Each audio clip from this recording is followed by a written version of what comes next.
6 လအတွင်းမှာကိုဘွားကိုအသစ်ပြန်လဲတိစောက်ခြင်းနဲ့ဆိုရင်အခုပြောပြတဲ့အချက်လေးတွေကိုမှတ်သားပါလိုက်လို့ပါချက်မှတ်ပေးပါပထမဆုံးတစ်ချက်ဒီကျွန်တော်တို့ရဲ့ confidence တိစောက်ဖို့တော့အသွင်ပြင်ကိုစပြောင်းပါအဲ့ဒီအသွင်ပြင်ကအလွယ်ဆုံးဒီသပင်ပုံစံပြောင်းခြင်းပတ်တိုင်းနေနှာခေါင်းမွေးတွေမုတ်စိတ်တွေပုံစံပြောင်းခြင်းအကောင်းဆုံးကတော့ခန္ဓာကိုယ်အချိုးအစားပြောင်းလဲခြင်းလေ့ကျင့်ခန်းလုပ်ခြင်း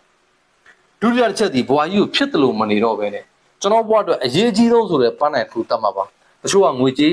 တချို့ကအလုပ်ကိုင်ခွင့်လန်းတချို့ကပညာရေးတချို့ကအားကစားတချို့ကအောင်မြင်ကြော်ကြားရေးကြိုက်တဲ့ပန်းနိုင်ထူတတ်မှာပါတတိယတစ်ချက်ဒီအဲ့ဒီပန်းနိုင်ကိုရောက်စေမဲ့ step အဆင့်ငယ်လေးတွေကျွန်တော်တို့သတ်မှတ်ပြီးတော့အဲ့ plan အတိုင်းကျွန်တော်တို့နေ့စဉ်အကောင့်တွေပေါ်လှုပ်ဆောင်ဖို့လိုအပ်တယ်နေပူတာနေလို့မိုးရွာတာမိုးလို့ခရလို့ခမရလို့ပါကိုသတ်မှတ်ထားတဲ့ပန်းနိုင်ကိုနေ့စဉ်နီးကပ်စေတဲ့အပြုအမူတွေကျွန်တော်လုပ်သွားဖို့လိုအပ်တယ်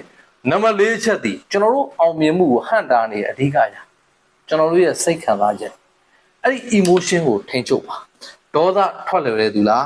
ဝမ်းနေတဲ့သူလားအားငယ်တဲ့သူလားပြင်းရည်သူလားအပျော်မတ်သူလားကိုယ့်ကိုထိန်းချုပ်ပါ emotion ကိုထိန်းချုပ်ပါ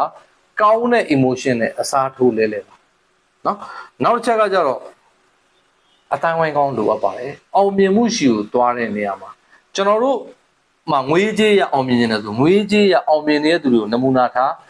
စာအုပ်စာပေတွေပတ်သူတို့ society တွေရောက်နိုင်တယ်ဆိုရင်သူတို့ရဲ့လမ်းစဉ်တွေကိုကျွန်တော်တို့ copy ယူကျွန်တော်တို့ version နဲ့အကောင့်တို့တည်ဆောက်လို့ရတယ်ကိုယ့်အပေါ်အလူတို့ပြိုင်ဖို့ထက်သူတို့အတူယူဖို့ကြိုးစားပါ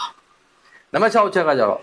တရသေး mindset ကိုပြင်ပါ fix mindset ငါပဲအမှန်လို့တွေးရင်ခင်ဗျာမှားတယ်ဘလောက်မှန်ရဲ့ကိစ္စဖြစ်နေပါစေငါပဲမှန်တယ်လို့ထင်ရင်မှားတယ်အမှန်တရားကိုသွားတဲ့ waste တွေအများကြီးရှိတယ်မွေးမယ်အချိန်တန်ကွယ်လွန်မယ်အဲ့ဒီအရာတွေအမှန်တရားမနက်မိုးလေးနေအရှိရကထွက်တယ်အဲ့ဒါအမှန်တရားကြံတဲ့အရာအားလုံးဒီတစ်ခုတည်းသောအမှန်တရားမရှိဘူးအမြဲတမ်းအပြောင်းလဲရှိတယ်3 လီကိုစနစ်ထဲက3နှုတ်ကို9နဲ့4ပေါင်ကိုအမှန်တရားကိုသွားတဲ့ waste တွေအများကြီးရှိတယ်ခင်ဗျားလောက်တာပဲမှန်တယ်လို့ထင်ခင်ဗျားနည်းနည်းပြင်ဖို့လိုသေးတယ်နောက်တစ်ချက်ကကြတော့လူတိုင်းကိုကျွန်တော်တပြေးညီဆက်ဆက်မှာဒါပေမဲ့ကျွန်တော်တို့ပန်းနိုင်တဲ့ဝေးကွာစေတဲ့သူတွေကိုလုံးဝ energy လည်းမပေးနဲ့အချိန်လည်းမပေးနဲ့ကျွန်တော်တို့ပန်းနိုင်တဲ့နီးကပ်စေတဲ့သူတွေကိုကျွန်တော်တို့ပို့ပြီး energy ပေးပါအချိန်ပေးပါခုနကပြောလူတွေတပြေးညီဆိုတာလူသားအားလုံးကိုတသားတည်းဆက်ဆံမှုကိုယ်စိတ်က